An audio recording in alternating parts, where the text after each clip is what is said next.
Okay. I'd like to welcome everyone on behalf of the Modern Greek Studies program of the Institute for European Studies to the third annual Nikos Kazantzakis lecture at UC Berkeley. It is an honor to be hosting Professor Artemis Leontis this year. Before I give her a proper introduction, a few updates and words of thanks are in order.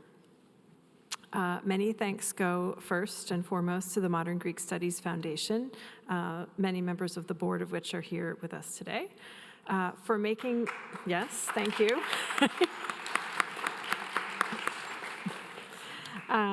Many thanks for making this annual lecture and other events possible with their $1 million endowment given to us in 2021.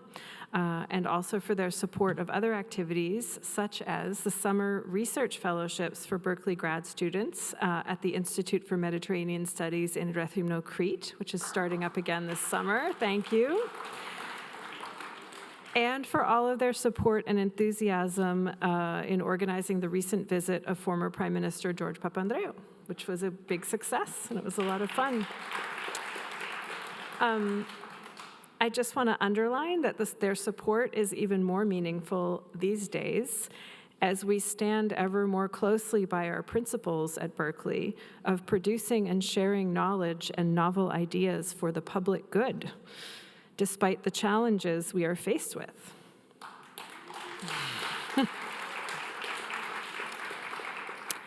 We started with nothing in 2020, and we now have a bustling program 5 years in with the annual lecture, fellowships, workshops, reading groups, and talks throughout the year.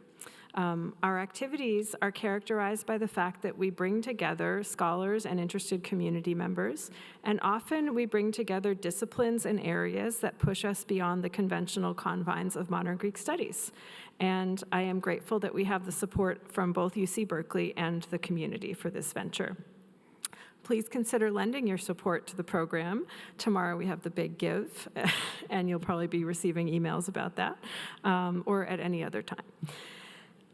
I would also like to thank some of the staff members, the staff at IES, Akasemi Newsom, Gia White, Sydney Weaver, the newest member, and Christian Gordon, Tara Horton, and Hagit Caspi in development, as well as Carlin Silwick at UDAR, who helped organize this event in this beautiful room today.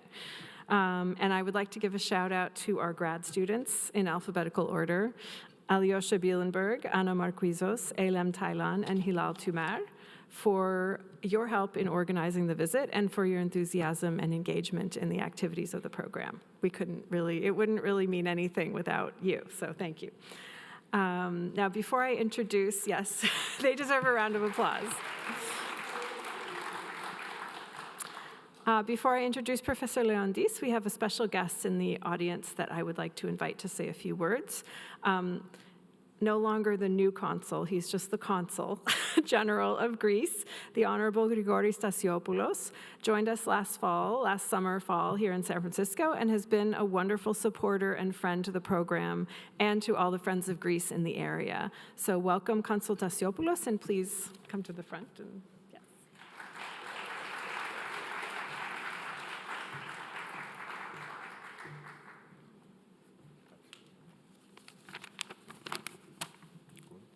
Good evening. I would like to thank Professor Christina Filiou and UC Berkeley Modern Greek and Hellenic Studies program for the invitation to attend Professor Artemis Leontis 2025 Kazantzakis lecture. Kazantzakis and Sikelianos were two of the greatest Greek hommes de lettres of the first half of the 20th century. Their friendship, despite some turbulences due to different political views, in the 20s, Kazantzakis was a stout Venizelist, whereas Sikelianos appeared to be a royalist, lasted for over 40 years. They were both nominated for the Nobel Prize, Kazantzakis 9 times and Sikelianos 2, once together with Kazantzakis, which, regrettably, they never won. However, their footprint on modern Greek literature, prose and poetry, still remains strong. They both decided to write in Δημοτική, They shared a great spiritual openness to the philosophical and aesthetic movements of their time, and they were pioneers in exploring new stylistic methods and ways in their artistic endeavors. During their friendship, Kazantzakis and Sikelianos traveled extensively in Greece, exploring lost roots and forgotten monuments, as well as developing friendships with the locals. As Kazantzakis mentions in Report to Greco, during a holiday at Sikelianos' mansion in Sikia Corinthias, his American wife Eva Palmer sent a note informing about the death of a local tailor, asking if her husband could bring him back to life. Sikelianos accepted the challenge and remained awake all night, trying to blow life in the tailor's dead body, as once Prophet Elijah did. His failure devastated him and made him realize for the first time in his life that the soul is not omnipotent. However, it inspired a great admiration to Kazantzakis, as he realized that his friend was not a cheap charlatan, but he voluntarily crossed the boundaries of sanity. It is well known that Kazantzakis remained a proud Cretan all his life. He was influenced by Nietzsche and Bergson, as well as Oriental religions. He was a keen traveler and at the same time a secular ascetic whose curiosity about other cultures and civilizations might have derived from the old dictum, Έλληνες αΐ παιδες εστέ. His work, according to the National Book Center, has been translated over 500 times in 51 different languages, rendering him the best-known Greek writer overseas. It is remarkable, though, that the first period of his life, until he published Zorba the Greek in 1946, he was broadly recognized as a poet. Prose, nevertheless, was and still remains his area of excellence. Sikelianos, a true cosmopolitan, was often called Little Buddha, to Budaki mu, by his first wife, Eva Palmer.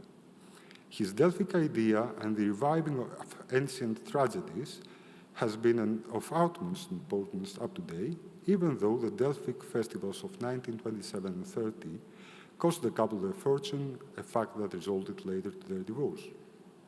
The great poet stayed in Greece during the German occupation. His last salute at Kostis Palamassis' funeral in 1943 remains still vivid in the collective memory of the Greeks. In this coffin, all of Greece rests. One could claim that the fact we are still reading Kazantzakis' and Sikelianos' prose and verses could mean, as Kazantzakis once remarked, that we are still in the same transitional period, a fusion of ideas, ideals, religions, and logic. Thank you.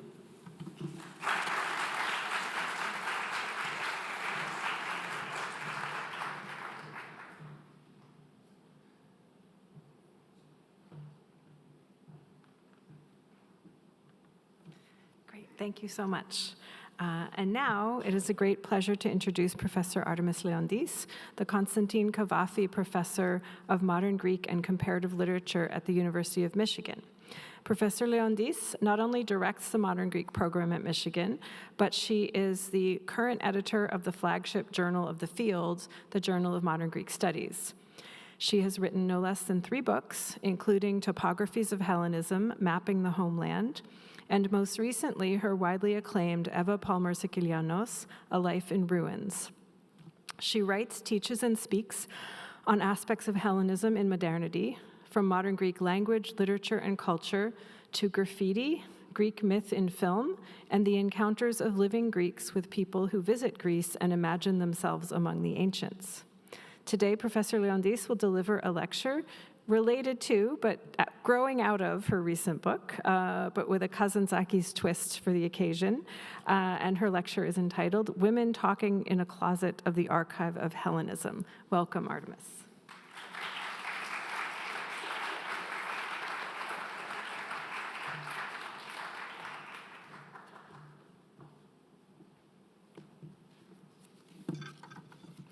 Good evening. Can you all hear me all right? All right. So it's really a pleasure to address this audience for the Kazantzakis Visiting Scholar Lecture at Berkeley, and Kazantzakis was one of the 20th century writers who inspired me to become a literary scholar and to learn Greek at a level to be able to teach and write in it.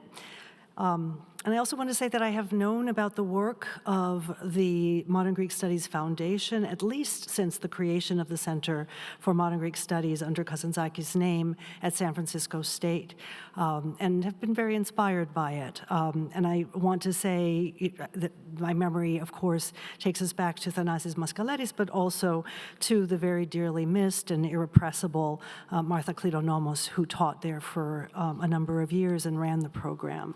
And so we need to remember them. It's really important to keep them in our memory. It has been very exciting to witness the creation of the Kazantzakis Visiting Scholar Program here. And I was very good friends with Martha Klidonomos, and when she learned that the money was going to go to Berkeley, she was very excited about that. So I wanted to convey that to you. I wish the program, students and faculty, and the community many stimulating and productive years of collaboration. And my gratitude to Christine Filiou is immense. Your invitation is a very big honor, and you are an esteemed colleague, very deeply valued for your contribution and also your impeccable manner of conducting all of your work. And I'm also grateful to the graduate students working in post-classical and modern Greek who have been my guide and have been stimulating me since I arrived. So a great beginning, thank you. So I'm going to speak today about the rich, complex, transformative perspective of the archive of Hellenism gained by opening a collection of long-suppressed letters and ephemera of Eva Palmer Sikelianos. These are materials that disappeared in Paris in 1907, found their way somehow to Greece in December of 1969, and have long been hidden in a closet in the Center for Asia Minor Studies in Athens. This talk relates how I became the collection's archivist and represents my first public attempt to make the collection public and to consider its significance. And so Kazantzakis is our way into this subject. And specifically, it's the recent appearance of a previously unpublished book by Kazantzakis. Some of you may already know about it. Kazantzakis was a friend, as we heard, of Eva Palmer Sikelianos and also of Angelos Sikelianos, her husband from 1907. Kazantzakis and Angelos became good friends. We've heard about that. And they visited the Sikelianos at different times. Kazantzakis wrote about it. And I do want to say he also appreciated Eva Sikelianos' generosity. Eva Sikelianos gave a lot of money to people in Greece, and we have a note in one of his diaries about how he asked Eva Sikelianos for money for a journal that he was planning. So there was also that relationship.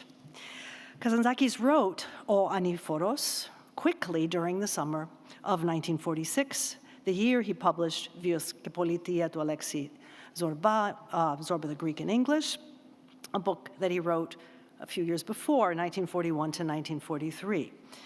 So a lot happened between 1941 and 1946. I'm not going to go through all the details of his life, but we can say he witnessed the destruction caused by the German atrocities in his home island of Crete, followed by the outbreak of the civil war in Greece, and at some point wanting to change course, he left Greece for England, initially thinking he would be gone for 40 days, but he stayed for the rest of his life. This was also the year, one of the years of his nomination, the year when he was nominated with Sikelianos for the Nobel. And we know that Kazantzakis had ambitions to have international recognition. Inspired by the positive critical reception of Zorba, he sat down in the summer of 1946 and hurriedly wrote a new novel. That was Aniphoros. It came together quickly, almost piecemeal, absorbing elements from other published works such as Kazantzakis' travels in England, his correspondence, and Saviors of God. And meanwhile, the Nobel went to Albert Camus. So in a moment of some kind of reassessment, Kazantzakis set aside o Aniphoros, and folded parts of it into new writing, such as Kapitan Michalis, which was the next book that he wrote. But we note that o Aniphoros was not discarded. It was suppressed, but not discarded. And at some point, it disappeared. Why was it suppressed? Kazantzakis sensed something unfitting in the quality of the newer work in relation to Zorba, which was gaining attention and which had been written in a different period. Thus, o Aniphoros never appeared among Kazantzakis' 14 novels, 18 plays, 8 travel books, numerous prose essays, or Odyssey in 33,330 lines. He was very, very productive, and he managed also to have this suppressed work. But it was not even known to be extant by those responsible for the collection of Kazantzakis' papers in, let's put this here, in the Kazantzakis Museum, an institution founded in the 1980s with a mission to house, represent, honor, and keep in circulation all of Kazantzakis' work. And then suddenly, in October of 2022, it appeared in print. Indeed, this suppressed work was selected by Kazantzakis' new publisher, the Optra Press, and you can see this sort of stylish, very different style of a cover and of binding, and very attractive style. This is going to be the style for actually the republishing of all of his books, and they put this book first. So it was somehow assessed to be an important new beginning in the reading of Kazantzakis. O Aniphoros is one in an important line of suppressed Greek literary works that appeared posthumously, stretching back to Dionysios Solomos, Greece's national poet.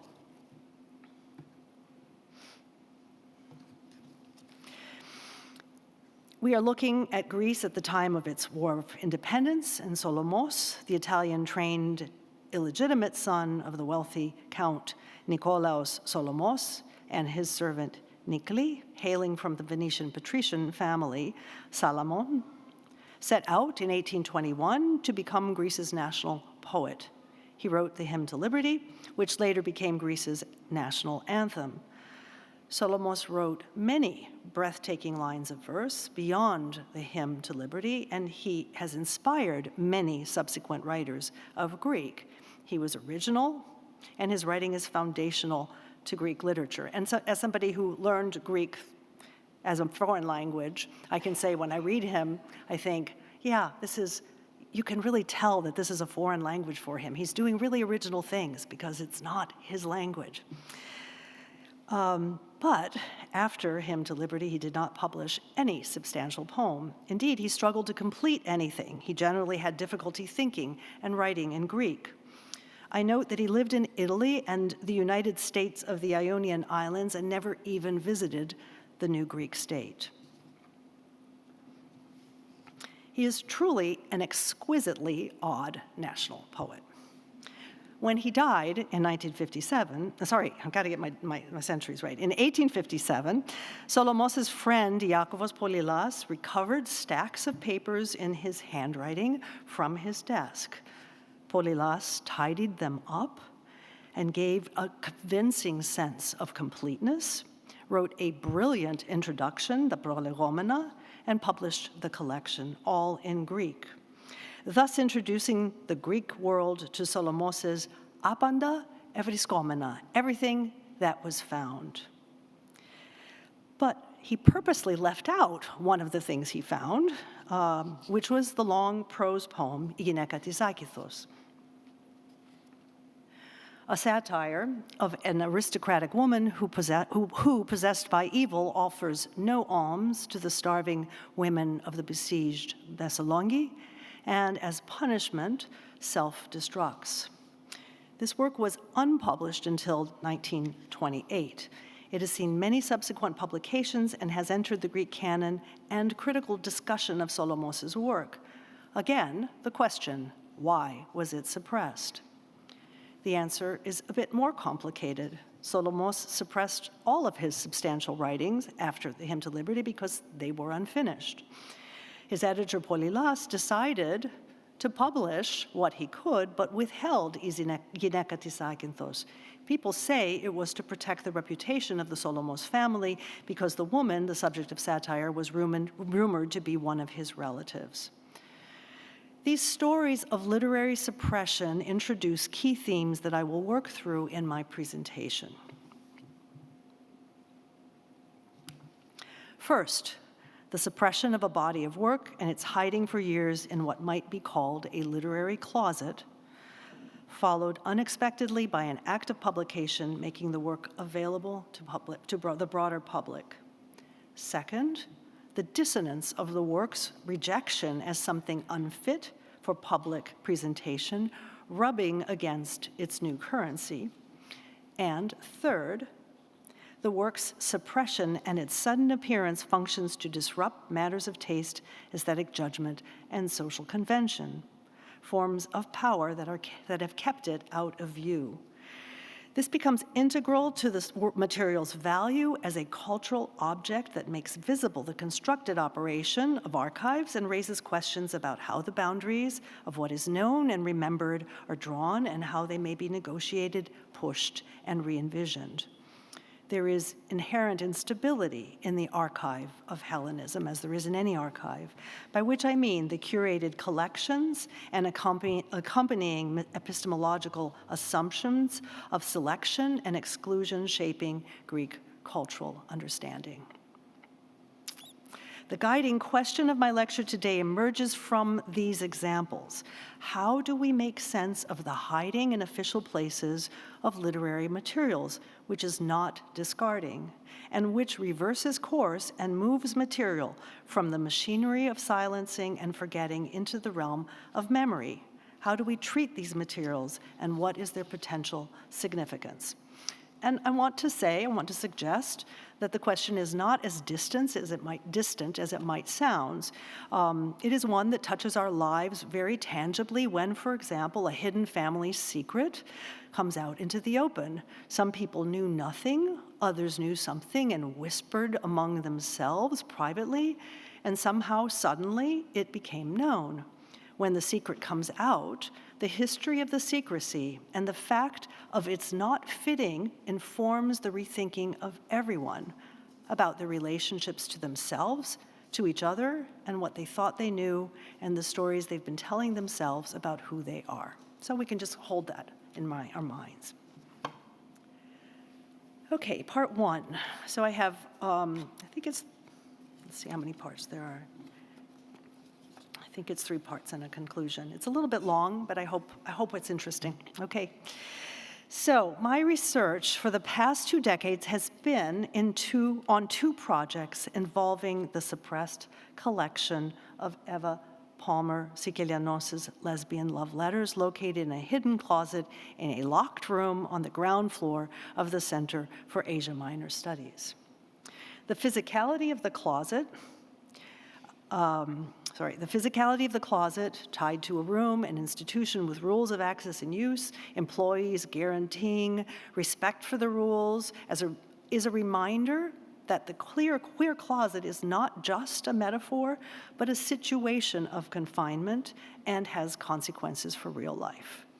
As Sarah Ahmed points out, the queer closet is lived spatially as confinement, as a direction not taken, as a door not open. It is located within the very spaces we occupy.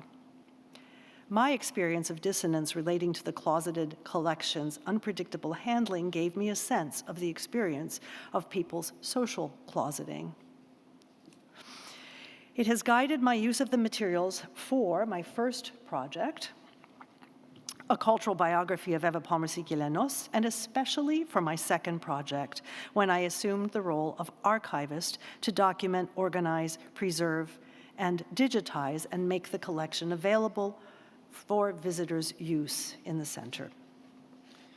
Research on the first project began in 2007 and concluded in 2019 with the publication of the book in English and followed by the Greek translation. The second project began in 2016 while I was completing the first one. It is still in process. This talk is part of my work as an archivist and my first public presentation of that work. Since researching the cultural biography, the first project led to the second current project, I begin with a summary of how my research on the book led to the hidden letters.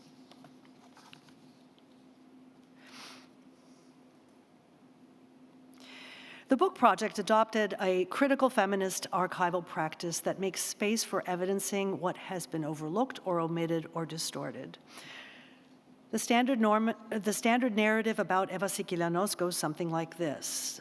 The beautiful, talented American heiress fell head over heels in love with the Greek poet Angelos Sikelianos, married him, and followed him to Greece in 1907. She became his muse and his helper. Their culminating project was the Delphic festivals of 1927 and 1930. The festivals were Sikelianos' work, conceived, planned, and directed by him with Eva's support. She left for the US in 1933 to seek financing for the continuation of that project and returned to Greece in 1952, a year after Angelos' death, to die near him.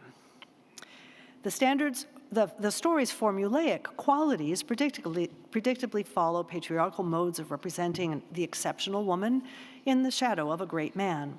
The story is contradicted by what Eva Sikelianos wrote in her book, Upward Panic, and what others have documented, namely, that she was the organizing force of the festivals. The standard narrative has functioned to erase not only her agency, vision, and creative perspectives, but the labor of many others with whom she had ties who helped to shape 20th century Hellenism. And I want to say that most of those people were women. In dialogue with scholars researching overlapping or tangential circles of women, I worked using suspicion as a lodestone to identify omissions, gaps, and distorted viewpoints, and to find missing evidence. The pursuit of promising byways led me to numerous libraries and archives to track down unpublished and unexplored materials. Many libraries, many byways. Now, the traces of a woman's creative life have a long history of being handled differently from those of male creators. Even a woman hailing from an eminent family and wealth with a public presence, such as Eva Palmer Sikelianos, is not easy to track down. She has no museum or archive in her name with a mission to honor or promote her work in the way that Kazantzakis, Salomos, now Cavafy, Angelos Sikelianos, also recently, Elitis, and many other men have. And her work itself was not contained in a highly valued medium such as poetry, but spills into several media, some of them quite ephemeral. Whatever remains is scattered. Her papers and things exist in many locations under other people's names. Among the libraries where I found collections of Eva Sikelianos' papers, none was more unexpected or more inaccessible than the Center for Asia Minor Studies. The center defines its mission thus. The Center for Asia Minor Studies has been engaged since 1930 in research on the culture and history of Asia Minor Hellenism, particularly during the last phase of its lengthy trajectory in its ancient homelands. The primary objective of its research has been the collection of oral tradition of Asia Minor Hellenism and the documentation of its presence among the entire geographical expanse of the Asia Minor Peninsula. Eva Palmer Sikelianos' collection, comprising correspondence exchanged with female lovers and family, mostly in New York and in Bar Harbor and in Paris between 1900 and 1909, has absolutely nothing to do with the Center for Asia Minor Studies. Okay. The homosexual closet leaks, as Dimitris Papanikolaou has shown us in his analysis of C.P. Cavafy's hidden poems. In the words of Ross Chambers, the closet designed as a way of policing and minoritizing and essentializing homosexuality inevitably leaks, having the structure of an open secret. I learned about the existence of the collection from the introduction to a book presenting 163 love letters of Eva Palmer Sikelianos and Natalie Clifford Barney from Barney's archive in Paris The introduction reported rumors that companion letters were hidden in the Center for Asia Minor Studies. The book's editor and translator had sought the center's permission to study the collection armed with a letter from Nikos Sikelianos, the son of Sikelianos, Angelos and Eva Sikelianos' literary executor at that time, urging to make the letters available. And you can read what he writes in Greek, and I've given you a translation. Kafka's wishes, however, were ignored. Permission was not granted. Almost 2 decades later, in the summer of 2009, I appealed to a researcher I knew in the center, a historian. She had published an article in a prominent Sunday newspaper in which she discussed the difficult balance of research and ethical considerations surrounding surviving private correspondence, and argued that sometimes research prevails. She agreed to deliver a letter from me to the acting director of the center. I argued my case for the importance of Eva Palmer Sikelianos' correspondence for my research. The acting director granted me permission. These details are important for what would happen 7 years later. And so it happened one summer day in 2009 that I sat for the first time in the reading room of the center as 2 blue archival boxes were delivered to me with the words, mi prosita, not accessible, written on the box label. I was not given access to the stacks. I depended on the archivist to bring me the materials. I opened the boxes one by one, and then the folders in the boxes. They contained stacks of letters bundled with ribbons and string in an order that was intuitive and conveyed feeling. Over the course of several weeks that summer and during research trips in the years to come, I worked through the collection materials.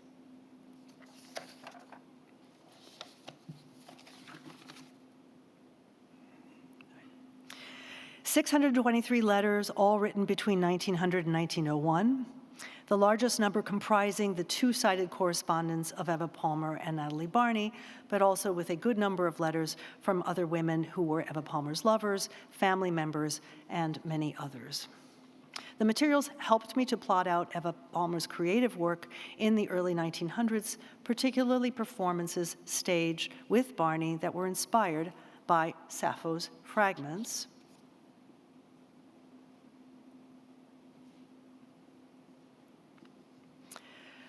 Her first trip to Greece in August 1906.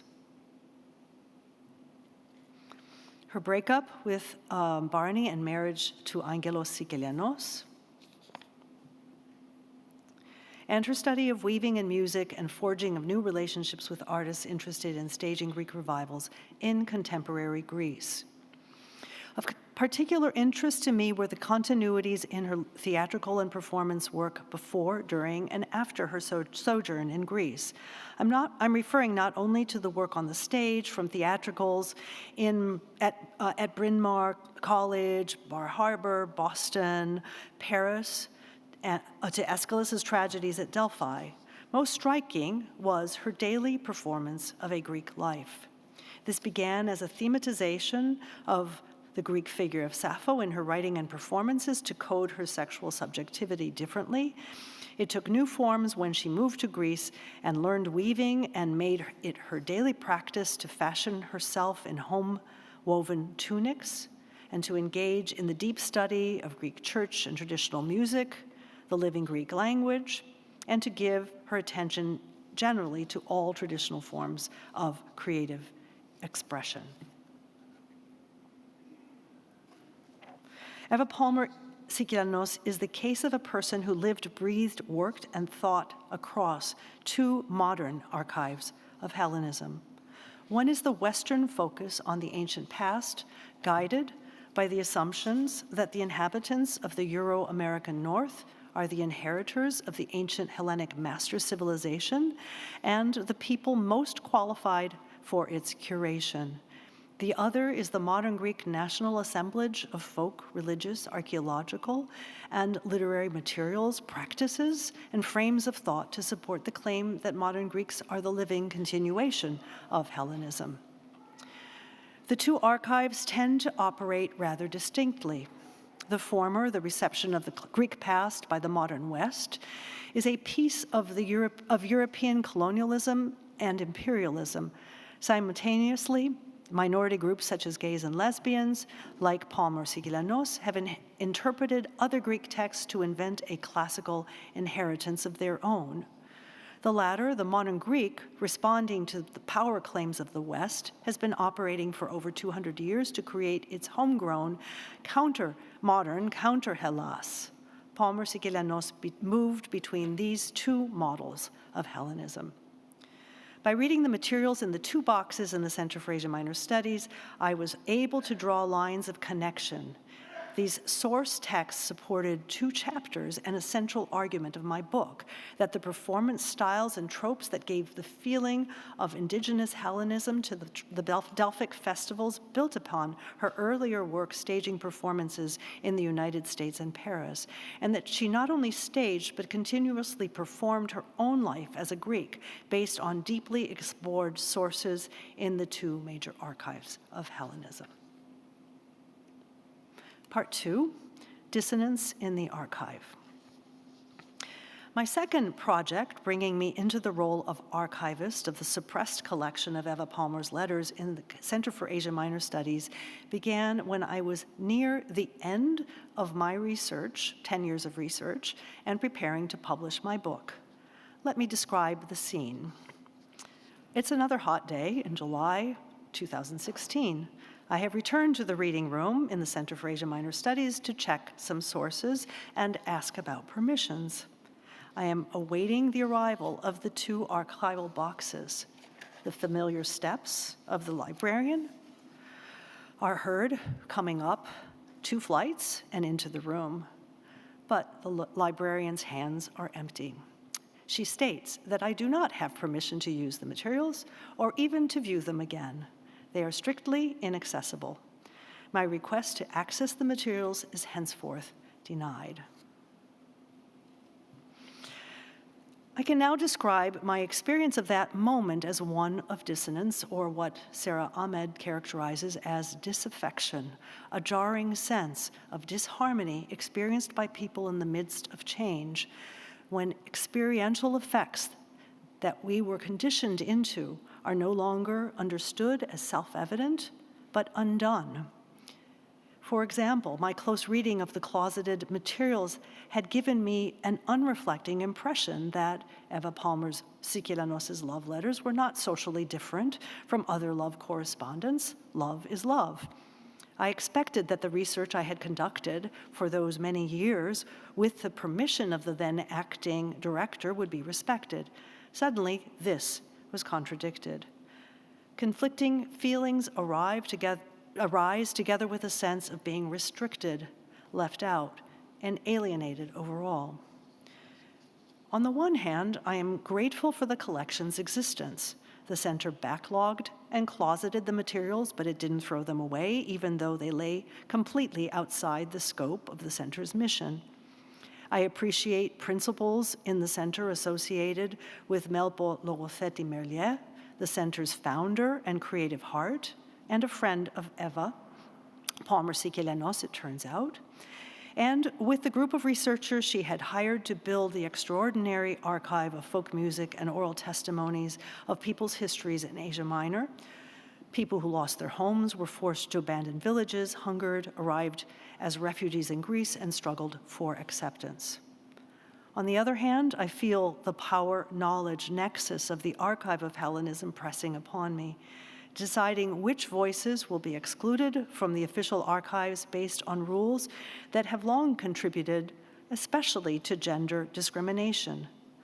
While operated independently, the Center for Asia Minor Studies has worked closely with Greek academic institutions, and its efforts have been aligned with national interests in representing the history and experiences of Asia Minor refugees who came to Greece as part of Greek history. Eva Palmer's youthful love letters do not belong, and my research on them, with the purpose of disrupting a treasured narrative about a canonical Greek poet and his wife, will not be supported. Dissonance is not an endpoint, however. According to Niharika Pandit, dissonance is imperative. It opens us up to the heightened state where other alienating effects and those made alien by structures of power can be recognized and subsequently brought into proximity. In our lives, as well as in our research, it can be generative, precisely as it enables us to recognize dominant modes of knowledge, methodological and conceptual frames that have long structured what we see and how we see what we see. The dominant modes grew visible to me in those days. I wish to make clear that I'm not criticizing the center, but the institutional forces at play. Specifically, I learned from the director that he had been approached in the early 1980s by Anna Sikelianos, the widow and literary executor of Angelos Sikelianos, to make the collection of Eva Palmer Sikelianos' letters inaccessible. She did not want them to harm the family's good name, from which, of course, she was drawing an income. The director, supported by the board of directors, granted her request. The collection was made strictly inaccessible until 2021. I politely asked what authority Anna Sikelianos had over a collection that had never belonged to Angelos Sikelianos, and the wishes of Galafkos and now Eleni Sikelianos, Eva Palmer Sikelianos' literary executors who wanted it open, had not been respected. I do not recall receiving an answer. It seems the question could not be heard. Modes of knowledge that are still dominant in our day, that affected and still affect the handling of a woman's collection, do not provide a conceptual frame big enough to question what authority a woman's husband and his descendants have over things that belonged to her female lover prior to her marriage. These socially limiting structures were evident in May of 2017 when I was shown a small box with a tuft of Eva Sikelianos' famously exquisite red hair, with 2 photographs of Eva Palmer in Greek costume. I was informed that the center was permanently loaning the hair to the Angelos Sikelianos Museum in Lefkada, which would open in a few months. I had read in the correspondence that the shorn lock, a sign of mourning, was Eva Palmer's parting gift to Barney when she left to marry Angelos Sikelianos in 1907. The hair belonged to Natalie Barney, not Angelos Sikelianos. It was part of her collection. Its provenance should have been respected. It should at least go with a note about its origin, yet the hair is presently in the Angelos Sikelianos Museum with no such note.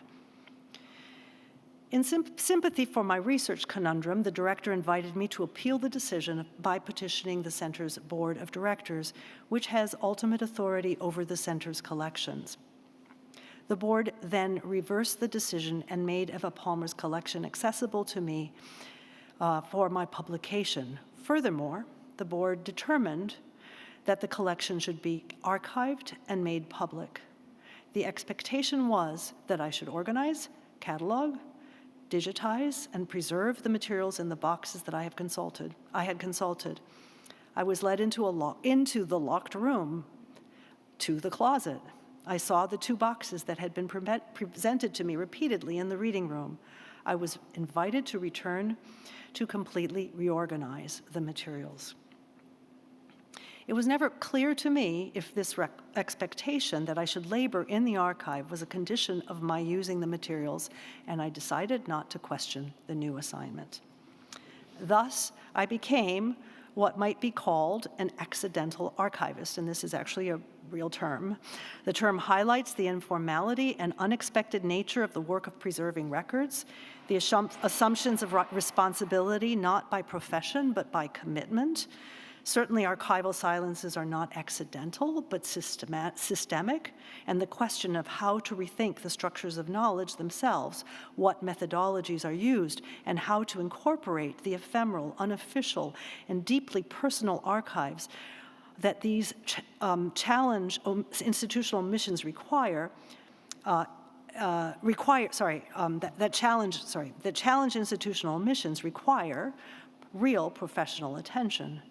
Professional archivists, specifically people working on the archival turn in feminism, who I think are probably the smartest people in the world, I've had conversations with them, are working from within their profession and developing ways to locate archiving and librarianship as forms of applied theorizing with far-reaching implications for activism and scholarship.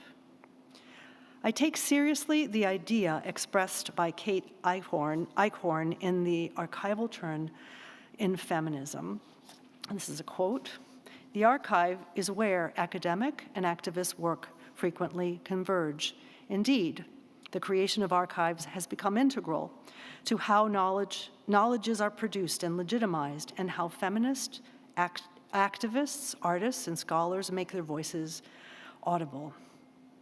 Rather than a destination for knowledge already produced or a place to recover histories and ideas placed under erasure, the making of archives is frequently where knowledge production begins." To this end, here are the principles of a feminist archival practice that recognizes dissonance in the archives and builds on these, and these are the principles that I followed. It practices archiving. It draws attention to erasure. It works at records creation, provenance, the context of a collection's order and origins, with awareness that every record's configuration is able to shift who and what matters and what is made visible. It resists provenance's patrilineal valoration of a singular central creator by featuring the multiplicity of creators. It plays with contradictory record contexts, order and organization, temporal and spatial boundaries.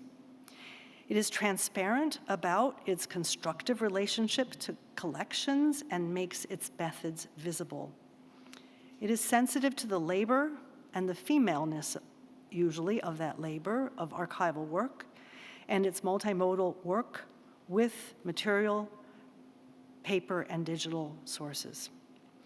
It tells the story of records creations purposefully, creatively, and in ways that trouble one-dimensional, linear characterizations of provenance. The project is currently underway. In the summers of 2017, 2018, 2019, and 2021, I collaborated with specialists and students to photograph the original collections.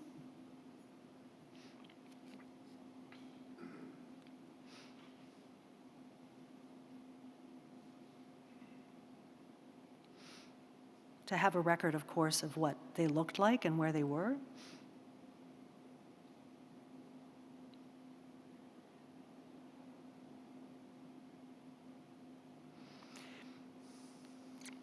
The most important work, however, remains. It concerns records creation in the form of letter transcriptions, the digital archive, a chronology, and making public the material. For these last 15 minutes of my talk, and thank you for your patience, I know it's been a long one, this records creation is which I've already been taking, been doing, is going to take the form of what is called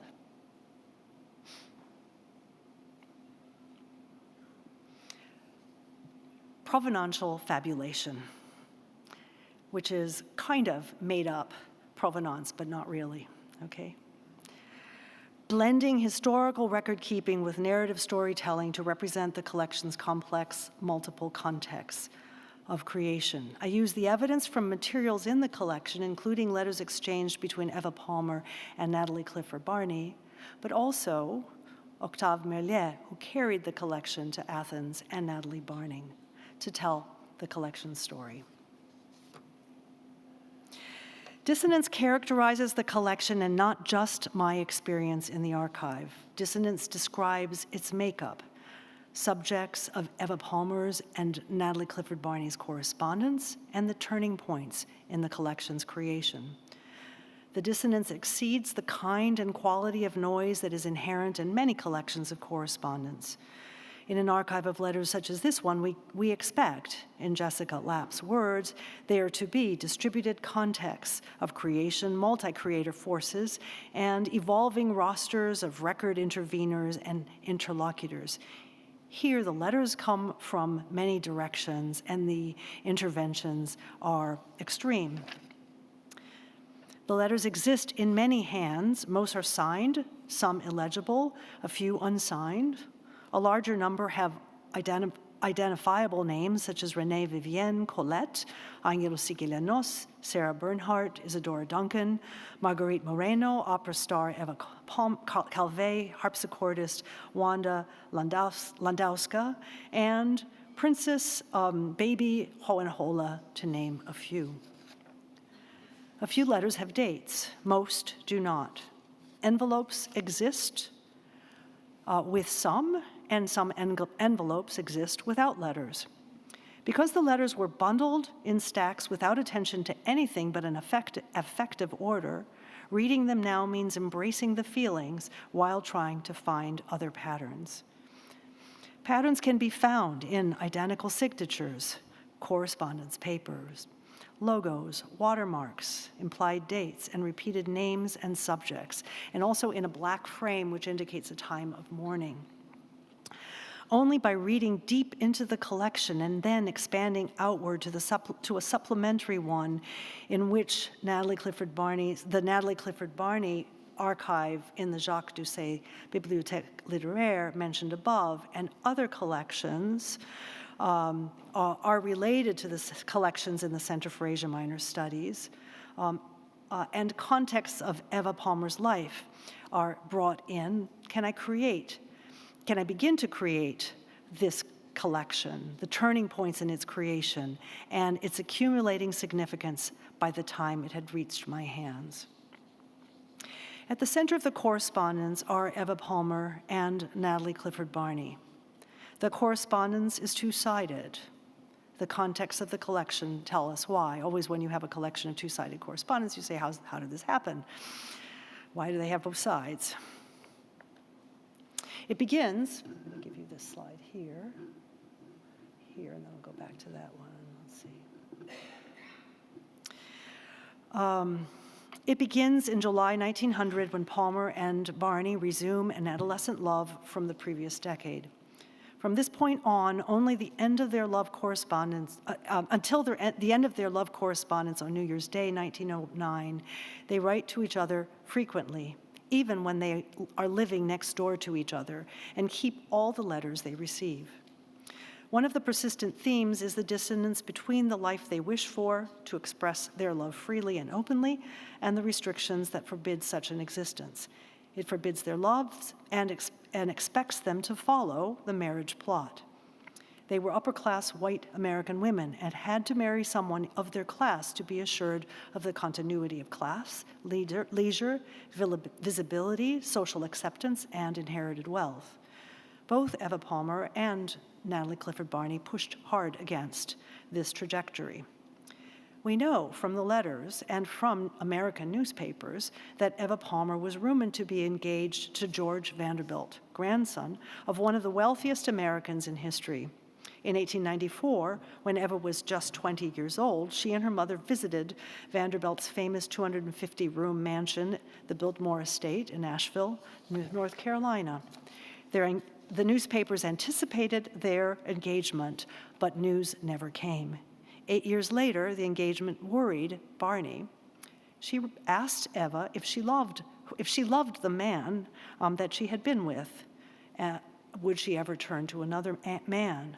To ease Barney's jealousy, Palmer wrote that she had broken off relations with George Vanderbilt because it made me sick to feel his big lips in mine. Her letters record a series of other refusals, secret rendezvous with Barney and other women, her mother's vigilance, violent disagreements at home, eavesdropping, prohibitions, scenes of fainting, and other forms of unwanted drama. Against this background, Eva Palmer expresses her dream of another world in which she might say, not, I love such and such a man, and he is my husband, but I love such a woman, and we're married. Meanwhile, Palmer recognizes her financial vulnerability, particularly the real danger of losing access to her monthly allowance from the trust fund set up by her deceased father. She works to keep her sexual orientation a secret. When she succumbs to the marriage plot by marrying Angelos Sikelianos, it is partly to assure easier movement, in addition to the retention of wealth. She explains to Alice Pike Barney, Natalie Barney's mother, that she married Sikelianos because she was tired of always having to find a male chaperone, something that was required of women when they traveled. Barney's parallel drama is the search for a man who could interest her, satisfy her father's demands, and not expect her to have sex. Barney's problem is resolved when her father dies suddenly in December 1902 and leaves her with a vast sum of money. From that point on, she lives her life as she wishes, openly in Paris, and sustains her social value by entertaining people with literary and social clout. While discussing their plans to adapt to or escape the patriarchal marriage plot, they fill their pages with questions about how to navigate present gender dissonance. One part of their effort is genealogical, to identify, embrace ancestors and present allies. One such ancestor is Oscar Wilde, who coined the phrase, "the love that dare not speak its name," in 1892. Both Barney and Palmer had met him as children.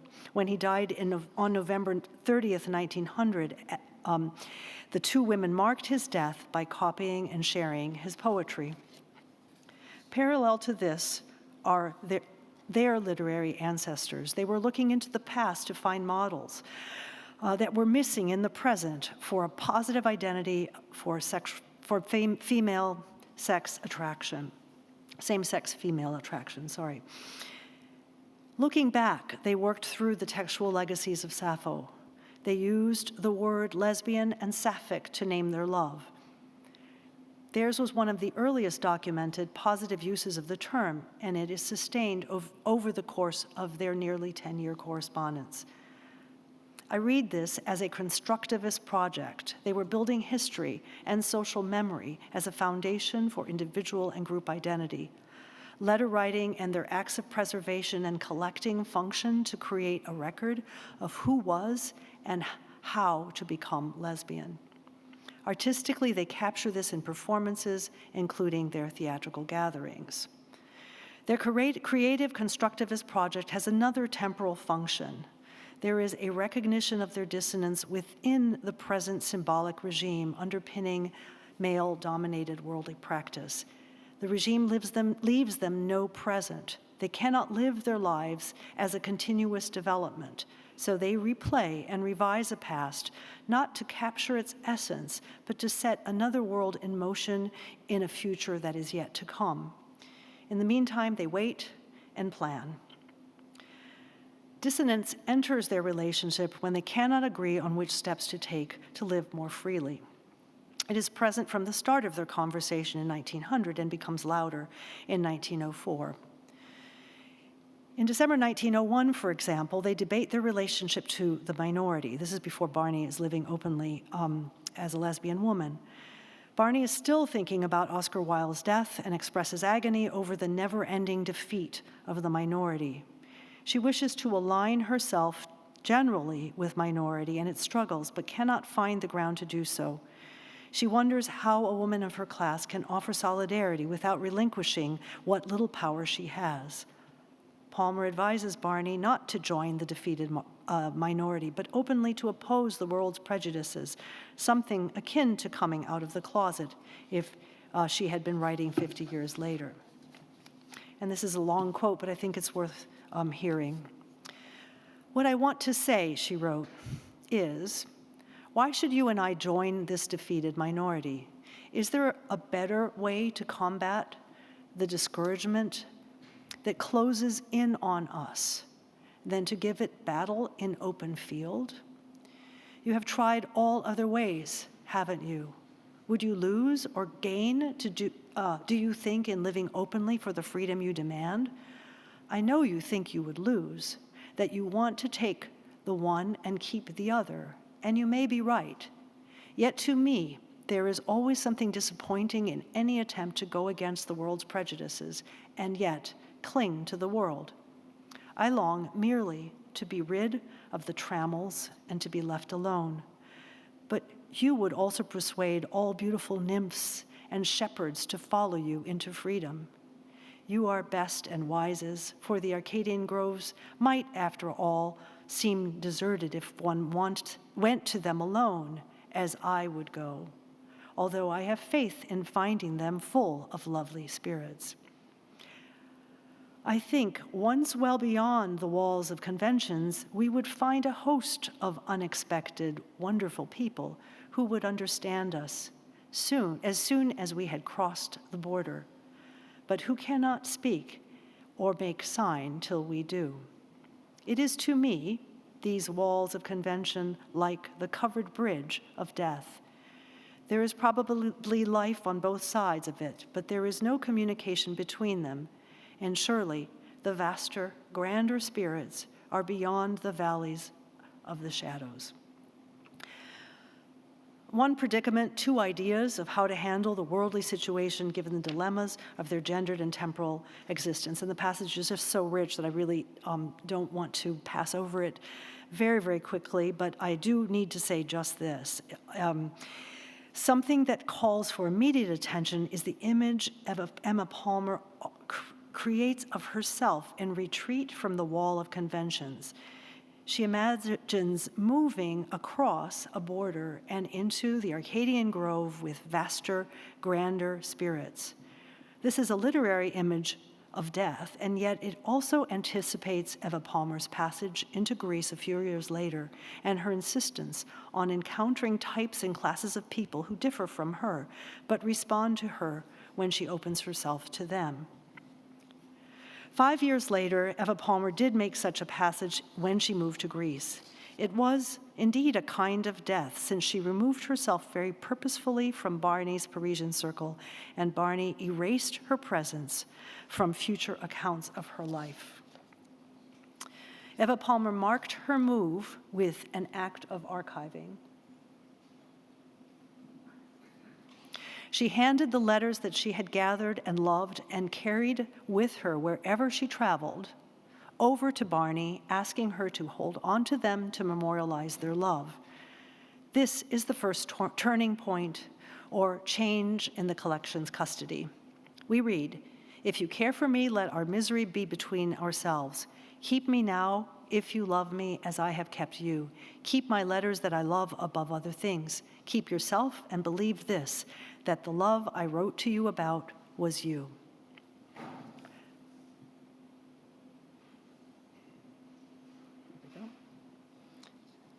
Barney responded with cruel sarcasm directed at Eva's replacement of her with Sikelianos, another poet. She cut herself off emotionally but kept the correspondence. The letters that Eva Palmer had received from her and many other women were added to the stacks of letters that Natalie Barney had received from her. This is the second turning point, the combining of letters of Natalie Barney that Natalie Barney had received from Eva Palmer with letters that Barney had sent, formerly in Eva Palmer's custody, and the letters of other women writing to Eva Palmer.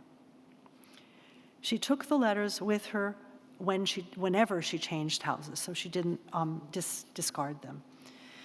At the time of Natalie Barney's death in 1972, most of her papers went to the Bibliothèque Littéraire Jacques Doucet. More than 300 letters, notes, and telegrams stayed there in Paris. This is the third turning point.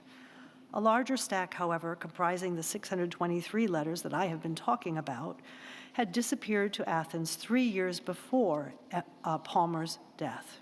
Included in the correspondence in Athens is a folder of 14 letters exchanged from 1969 to 1971 between Barney's caregivers and Octave Merlet, husband of Melpo Merlet, the person I mentioned before, as the founder of the Folk Music Archive and Oral History Archive, and the two of them co-founders of the Center for Asia Minor Studies. The correspondence indicates what happened to the 623 letters. Octave, together with Melpo Merlet, were close friends of Eva Sikelianos, and Eva Sikelianos had worked on major projects with her. In 1951, Merlet exhibited materials that he had collected from Angelos Sikelianos, and the next year he began to collect materials from Eva Sikelianos. He visited Barney to see if she had anything of Eva's to share with him.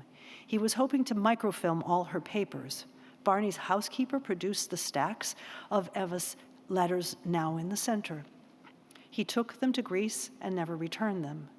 They remained in the huge archive that he and Melpo Merlet would donate to the Center for Asia Minor Studies at the time of their death. This is the collection's fourth turning point. Anna Sikelianos' intervention in the early 1980s, just after their death, and at the time of the beginning of the current director's directorship, was to make the collection inaccessible, and this is, of course, the next turning point. Followed then, in 2009, by the permission I received to read the letters, and then in 2016, the refusal of that permission, and in 2017, the invitation to use them and also to archive them. I've given you the turning points here on the slide, and in red, I've marked Octave Merlet's visit to Paris to collect materials from the time when she and Natalie were close. This intervention by Octave Merlet in 1969 is the most dissonant and inexplicable. What was he looking for? Why did he take the letters? Why did the center then suppress them and not discard them after they had passed? And Anna Sikelianos asked for them to become inaccessible. What effect might their being made accessible now have on the archive of Hellenism? So now I come finally to my conclusions, and thank you for your patience. I began this talk by thinking about the suppression followed by the posthumous publications of works by Kazantzakis and Solomos, to invite us to think about how the archive of Hellenism is continuously reshaped. Another rich case is C.P. Cavafy's unpublished and hidden poems, which were suppressed by Cavafy during his lifetime and published in the 1960s. The comparison of that instance of suppression with Eva Palmer's closeted material in the Center for Asia Minor Studies would indeed be rich and calls for a separate paper. In this talk, I've invited you to follow my adventure into the closeted papers in the Center for Asia Minor Studies and to consider my discoveries. There is one missing piece to add to the story. When I began to archive Eva Palmer's 2 boxes of letters, I was unexpectedly introduced to the other 10 mystery boxes that Octave Merlet had been collecting to make public.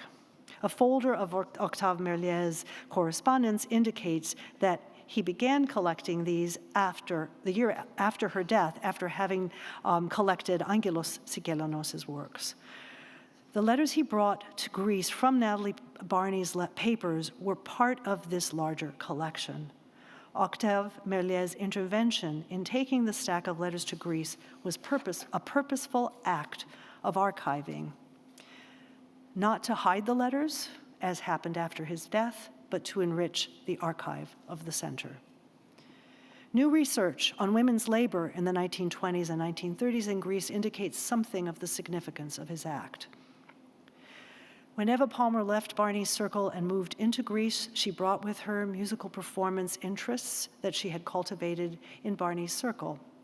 Her interests grew in new directions and brought her into dialogue with new friends. One important relationship was with Melpo Merlet, a fellow cosmopolitan and musician.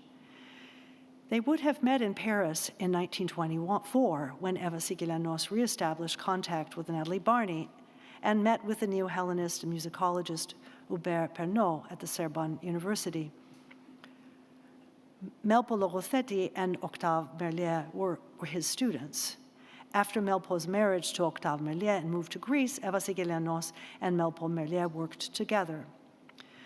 They were frequently joined by Eli Papadimitriou, another remarkable and certainly queer woman coming from great wealth and a close collaborator of Eva Palmer Sikelianos in the Delphic festivals. They worked in the same circles on musicological, philanthropic, and cultural projects, including the settlement of refugees in Athens, the Delphic festivals, and a short-lived effort to develop networks and distributors to build a local craft economy. These are under-researched areas for future study, long omitted from histories of creative endeavors in Greece and from the Hellenic archive that might include the memories of them. They have been overlooked because the actors were women. Their voices, vision, and desires are long buried. They happened collectively and were not centered on the vision of a great man. And the works were endlessly creative, but never seen to fit into carefully delineated genres of creation, such as literature, theater, and the visual arts.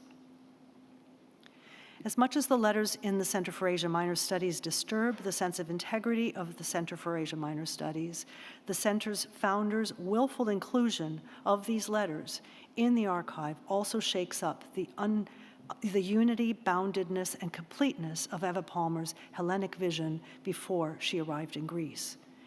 The Archive of Greek National Culture and the Archive of Western Hellenism, which her life's work bridged, bump up against each other and clash to indicate new possibilities of creative mixing that may be lost to memory but still have the potential to be imagined. Thank you.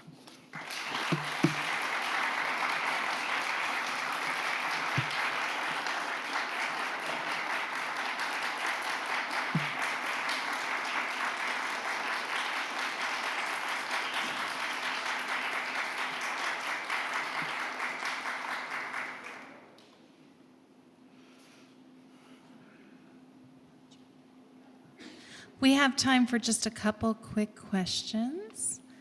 And I ask that if you speak your question, please speak clearly into the microphone so our Zoom friends can hear us. Yes, hello. Those other 10 boxes you just mentioned, are they still with the center of, and are you going to work on them? How many lives do I have? You know, they really have to do with her work in Greece. So I have cataloged them very superficially, and I want to, and I think they also replicate things in other archives, but I want to look for certain materials that might give more evidence of the connections that they had within the Center for Asia Minor Studies. Yeah. Thank you, Professor Leontis. This is really a truly moving story of Eva Palmer's voice coming out into the open after all of these years. I mean, it's really something so remarkable.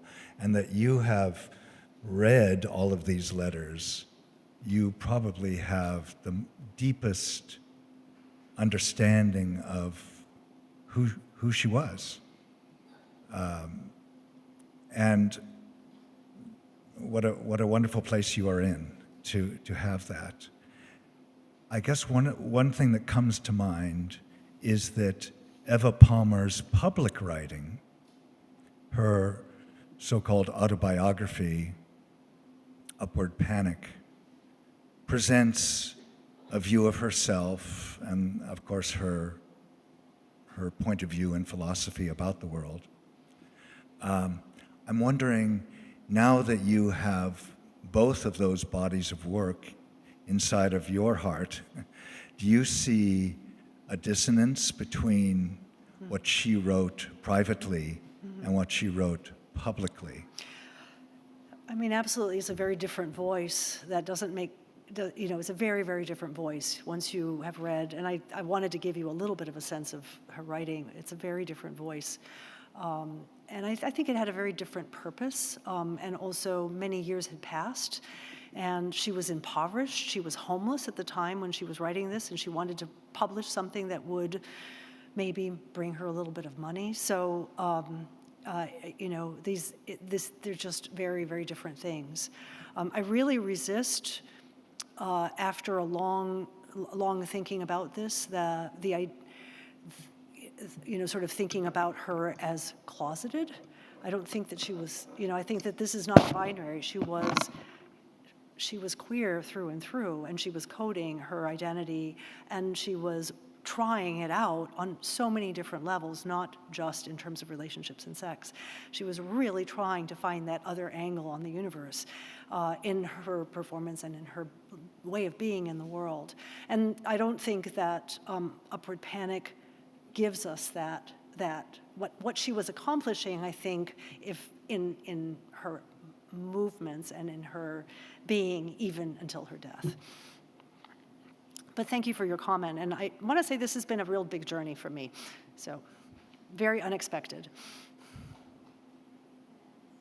Like, this will be our last question. Yes, I'm Deborah Blocker from the French department, and I want to thank you for a very beautiful lecture. I also want to say that for 13 years I worked on a body of archives. There were an Italian academy where there were many homosexuals, and that this was very moving for me for that reason.